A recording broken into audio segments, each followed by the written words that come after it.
I know you released the Many Shades of Indigo last year, and with rave reviews. How do you feel about the success of the book? I'm actually really excited about it. Anytime you do this type of work, you always worry about how people will receive you. You know, you expect to get some criticism. Hopefully it's constructive in nature, but so I was really nervous, but it's nice that people actually like the book and they can relate to the book, the story, some of the characters.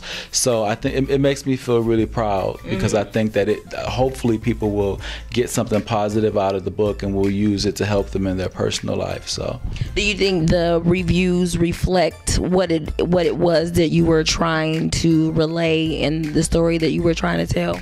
I think overall, yes. I think people understood kind of the direction that I went in and why I made the decisions in terms of the characters and what happened. I think sometimes it's difficult for some people to separate me as a person. I had lots of people who were like, "Oh my gosh, I didn't realize that you were like that." And I'm like, "This isn't about me.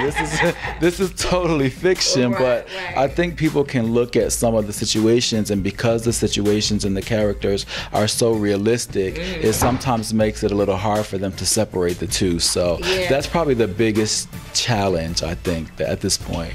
Because I love the book, and I'm not, now, really ever since I picked up your book and I began reading that, like now I've kind of like, I have to kind of keep something in my bag, like to read it. It made me kind of enjoy reading all over again. How do you kind of know the points of when to add those things or take away those things in creating like the drafts of your book, or when is this the final copy or whatever? How do you go about that process?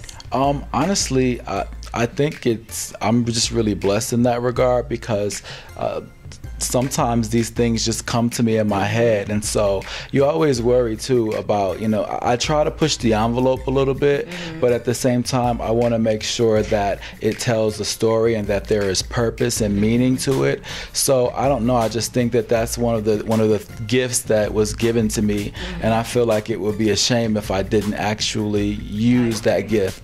So thank you very much for the comments. I mean, if it made you feel that way, that's really powerful, and that means that I was at least able to get the point across, which is really important. Definitely. Absolutely. Like, what do you how are you inspired as a writer? Like, what inspires you to kind of like write your next thing? I think just situations and people.